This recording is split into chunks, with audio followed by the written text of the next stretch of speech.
Hey folks, Dan Frio here, the Mortgage Update.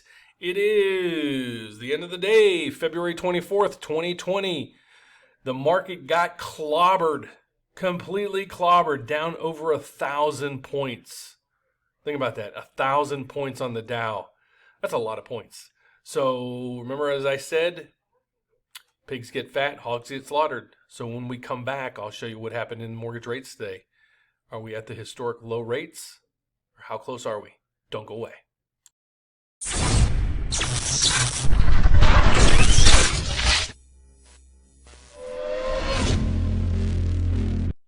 So what did this do for mortgages, those that own homes and looking to buy homes? Well, this bad news was great news for homebuyers. So let's get on to what's happening for homebuyers. On this channel, my name is Dan Frio. I do the mortgage update every day, and you can hear me on radio as well. And I'll give you all this data about me at the end, and it won't be a lengthy video, I promise you, because it was a devastating day. And I just want to reach out to those saying, guys, if you bought a house or refinanced in the last 2 years, other than the last couple months, look to do it again. And don't extend out your term if you've been in that mortgage for 3 or 4 years.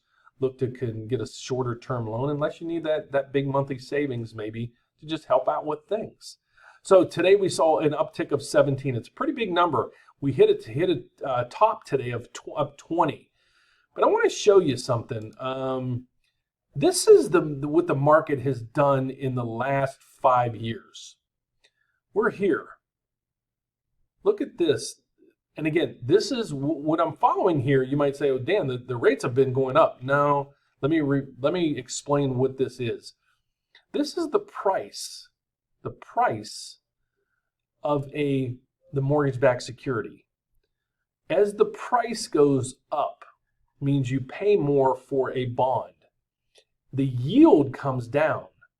So this is an enormous run in the market. And we're getting up to the point where we haven't seen these numbers until prior to these dates back here. But if you bought a house in this area, or especially here, or refinance, please look to do something, because again, this is a huge run in the market. We keep capping or topping certain levels. All these lines are resistance levels that we're hitting and we're blowing through, and I'll show you that in a little more detail here in a second. But this is the run in the market. This is uncommon numbers. Look at this. We went from here to here. This is a double run. So rates they're crazy low. That's the best way I can put it. What happened today? Well, the coronavirus is playing havoc on the whole world at this point. There's 80,000 people, the total confirmed cases, 80,000, 2,600 people died, and the market was down 1,000 points. I said, there's going to be a pullback. I didn't think it'd be this rapid, this fast, and on the coronavirus, but I was saying it's going to be anything to cause this crash or this pullback. Do I think this is it? You might see the market rally a little bit tomorrow because this is a big pullback, and if you watch anybody that watches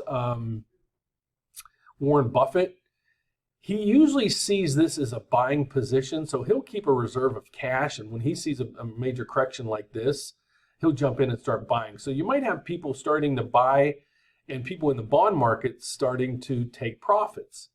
If I'm getting a little confused to you, bear with me. I'll give you my predictions at the end, what I'm thinking is going to happen in the next couple of days, weeks, and months.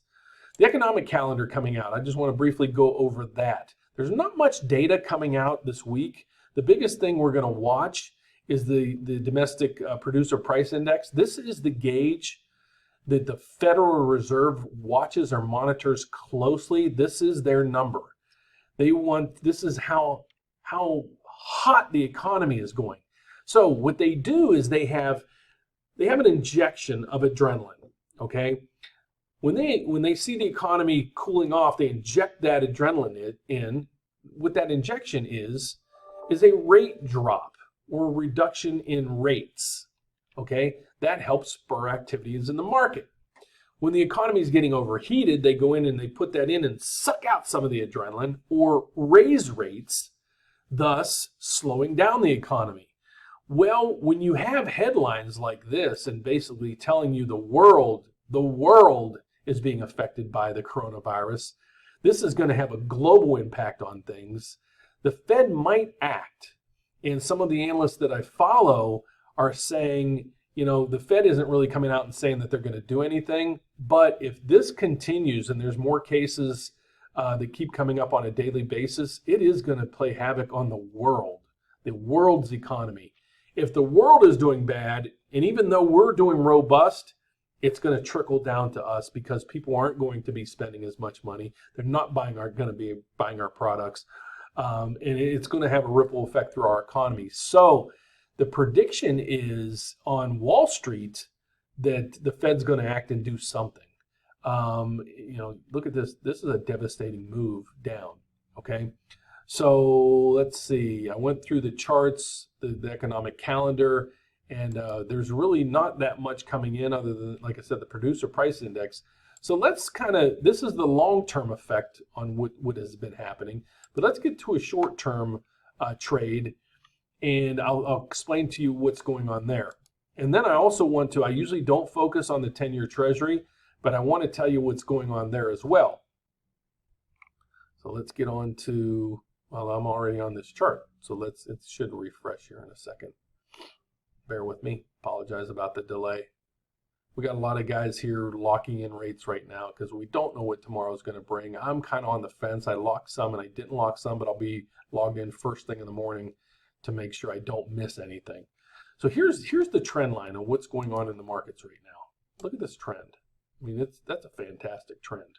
Okay, so you have these lines here. These are resistance levels. These are basically, this usually kind of keeps you in track. You're going to bounce around.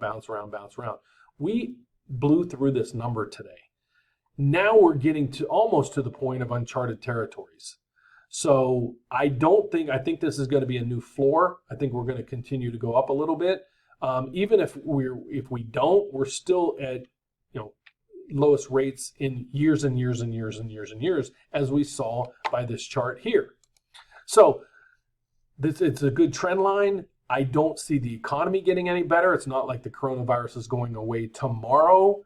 So I don't think the market fully took into consideration the devastation I think the coronavirus is now going to make on the U.S. economy and as well globally.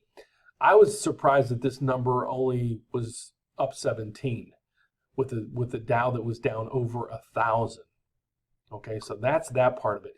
So let's get on to this, the 10-year Treasury, and then I'll go back to you and explain why we follow this and a little bit about myself and how I think I might be able to help you.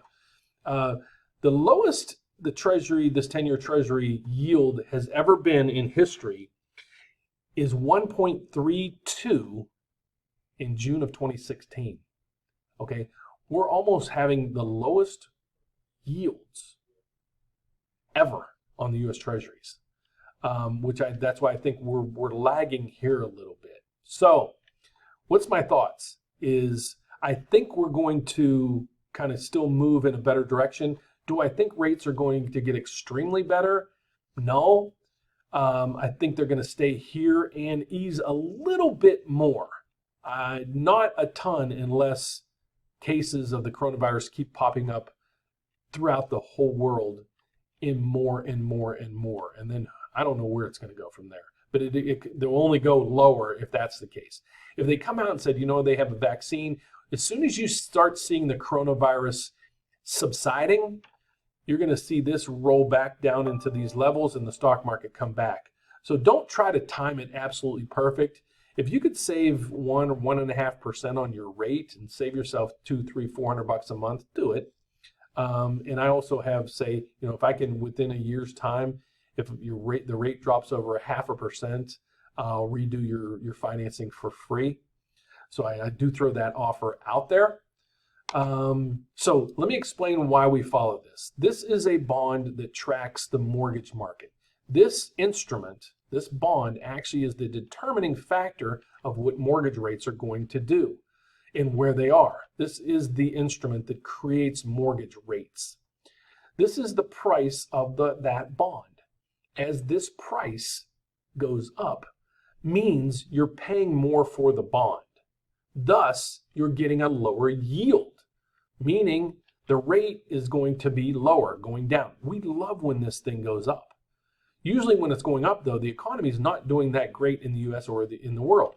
The nice thing is, the U.S. economy is doing very well, but the world is the ones struggling right now. So in the U.S., we kind of have it best on both worlds. The economy has been doing very, very well based on the manufacturing, employment, wages, and everything. And we've also seen this huge rally in the mortgage-backed securities market, pushing rates to almost the lowest ever in history. So that's why we follow this market. Okay, so my assumption is we're going to basically stay stable or continue to ease a little bit. Do I think that rates are going to go that much farther? I don't really think so. I think we're going to probably get, I've been quoting today, I just did a quote out, and I'll give you this number. We just quoted an FHA loan for a client on a 30-year term. The rate was 3.125. That's the rate. This is an FHA refi. They're very easy to do if you have an FHA loan right now and you've made the last 12 payments on time. We don't need an appraisal and we don't have to verify your income. It's basically paperwork that we take your current balance plus 30 days of interest, rewrite it into a new loan, and reclose you. So you can reduce your term, or you can start saving monthly on a monthly basis. So this is a loan that we were working on. I just quoted out and we just locked them. $228,000 loan at 3.125. The APR was 3.317. So that's a loan that we are doing right now. That's just to show you an example of where FHA rates are, and conventional rates aren't that far away from that. That's a fairly decent scored client, but they just bought their house a year ago and they were over in the mid to low fours. We dropped them to 3.125. So where do we go? So now let me explain who I am. My name is Dan Frio. I do the mortgage update every day. I try to do it every day, but I am on radio in Chicagoland area. I'm a mortgage advisor in Chicago. You can hear me on WYLL radio every night, Monday through Friday from 7:30 to 8 p.m. You can also hear me on WIND radio. That's on Saturday mornings from 7 to 8. I do the mortgage update with Dan Frio, so look that up. And with all those shows, I actually podcast them and YouTube them. So a lot of the YouTube channels that you see or the videos that you see are my radio shows. I've been doing this for over 32 years. I can do clients in about 3/4 of the country right now. So if you're out there, there's probably a great chance I can help you. And the best way to reach me is call me at 844-775-LOAN. That's 844-775-5626. Or you can email me at Danny, DANNY, .Frio. Frio is FRIO at preferredrate.com. You can actually apply online. You can go to thefrioteam.com. Just scroll down about 2/3 of the way down and hit the apply now button. But like I always ask people, please Google me. You want to know who you're dealing with, especially if you're spending $200,000, $300,000, $400,000, $500,000 on a home. Don't rely on just going to the web and going click, click, click, click, click. You don't know who you're getting. So on here, you're going to deal with me or one of my assistants. I'm always here in the background to help and answer any calls that you have. And we'd love to help. So what I've been asking people today, especially after the crash in the morning, was if you're in the process of getting a mortgage, you just refinanced in the last year or two at the most, or you're locked in, you locked in about 2-3 weeks ago with somebody and you still have time to close, send me what's called your loan estimate. And if you're in the process, right now, it's mandatory that we send you one. So send me a copy of your loan estimate. If you've already closed a year or 6 months or 2 years ago, send me a copy of your mortgage statement. There's nothing on there that gives me any of your data, such as Social Security numbers or anything like that I can do anything with it. But what it'll give me your mortgage balance and your rate. And then what I could do is, give me a reference number where I can get back with you, or we can even email back and forth. And I'll just ask you some specific questions, and I'll get you a quote probably within minutes. And let's see if we can save you some money. The worst case scenario, you just don't save any money. But if you've bought your house within the last 2 years, rates are down over 1 full percent. So again, in most cases, you can save probably a $200 to $400 a month. Or wonder if we can do the same term or same payment and cut your term, maybe 5 or 10 years. So that's something to think about. So I'm not trying to put you in a worse position. I'm here to help. So I hope you liked the video. If you do, please give me a thumbs up. You guys have been fantastic helping me. We're getting about 1,500 views a day, which thank you. Don't forget to subscribe down below and leave a comment. I promise you, I reply to every comment that's posted. I'd love to do a video that an area where you would like me to discuss renovations loans, reverse loans, why an FHA loan versus conventional loan. Do you do bank statement programs? Yes, we do. All kind of programs. If it's a residential loan, I most likely have it. Bank statements, doctor loans, hero loans, 3% down loans, anything you can think about. I'd love to be able to help, but please reach out. I can't help you if you don't call or email me. So please reach out. Thanks again for watching. Give me a thumbs up, and I hope to see God willing, I'm back tomorrow, same time, same place. See you then.